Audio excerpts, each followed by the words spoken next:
మీరు కనుక మా ఛానల్ను మొదటిసారిగా చూస్తున్నవారైతే సబ్స్క్రైబ్ చేసుకోండి. కథ నచ్చితే లైక్ చేసి బెల్ ఐకాన్ ప్రెస్ చేయండి. రమేష్ రమ్యలకి పెళ్ళి అయి 5 ఏళ్ళు అవుతోంది. మొదట్లో కోడలితో ఎంతో ప్రేమగా ఉండే అత్తగారు 2 సంవత్సరాల తర్వాత నుంచి కోడలికి ఈ విలువ ఇవ్వడం లేదు. కారణం ఇంకా పిల్లల్ని కనలేదని. రమ్య అత్తమామలు మాకు మనవడని ఎప్పుడు ఇస్తారు అని రోజు అడుగుతూ ఉండేవారు. సూటిపోటి మాటలు అని కోడల్ని వేధిస్తూ ఉండేది అత్త. ఇంటి చుట్టుపక్కల వారు రమ్య ఎదురైతే చాలు అశుభంగా భావించేవారు. దీనితో రమ్య చాలా బాధపడుతూ ఉండేది. పిల్లలు ఇంకా కలగకపోవడానికి కారణం రమేష్ రమ్య ఇద్దరికీ తెలుసు, కానీ ఇంట్లో వాళ్ళకి విషయం చెప్పలేదు. 2 సంవత్సరాల క్రితమే ఇద్దరు హాస్పిటల్కి వెళ్ళి టెస్టులు చేయించుకున్నారు.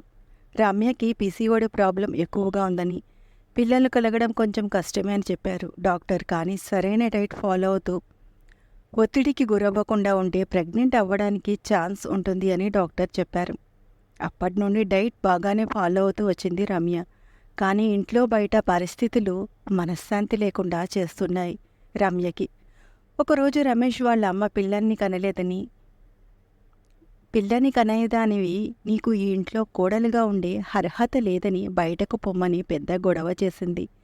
ఇక రమేష్ సహించలేక, అమ్మ రమ్య ప్రెగ్నెంట్ అవ్వకపోవడానికి కారణం తను కాదు, నేను, ప్రాబ్లం నాలోనే ఉంది, అందువల్లే మాకు పిల్లలు కలగడం లేదు అని చెప్పేసరికి ఇక రమేష్ వాళ్ళమ్మ ఒక్కసారిగా సైలెంట్ అయిపోయింది. ఇప్పుడు ఎందుకని ఏం మాట్లాడట్లేదు? ప్రాబ్లం నాలో ఉందనా? పిల్లలు కనివ్వకపోతే తను ఇంట్లో ఉండడానికి అర్హురాలు కాదా? నీకు ఒక కూతురు ఉంది కదా, తనకి ఇలాంటి పరిస్థితి వస్తే అప్పుడు కూడా ఇలానే అంటావా? నీ కూతురుగా ఉండే అర్హత తనకి లేదని, మాకు పిల్లలు పుట్టకపోతే ఏంటి? తల్లిదండ్రులు లేని ఎంతోమంది అనాథ పిల్లలు ఉన్నారు. వాళ్ళల్లో ఒకరిని దత్తత తీసుకుని పెంచుకుంటాం. నీకు కోడలు అవసరం లేకపోతే చెప్పు, ఇద్దరం ఇక్కడి నుండి వెళ్ళిపోతాం. నీకు ఒక కొడుకు ఉన్నాడు అన్న సంగతి మర్చిపో. అంతేకాని నా కోసం తన కన్నవాళ్ళని వదిలేసి వచ్చిన నా భార్యని నేను వదులుకోను అని ఆవేశంతో, బాధతో మాట్లాడతాడు రమేష్. ఇక భర్త మాటలకి రమ్య భర్త తనకు అండగా నిలబడినందుకు ఎంతో సంతోషంతో కంటతడి పెట్టుకుంటుంది.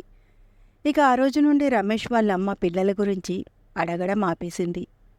రమ్యకి వేధింపులు ఆగిపోయాయి. రమేష్ అన్నట్టుగానే ఒకరోజు ఇద్దరూ కలిసి అనాథాశ్రమానికి వెళ్ళి ఒక పాపని దత్తత తీసుకొని పెంచుకోసాగారు. ఇంతేనండి కథ. కథ నచ్చితే లైక్ చేసి సబ్స్క్రైబ్ చేయండి. ఇటువంటి మరిన్ని మంచి మంచి కథలను వినండి.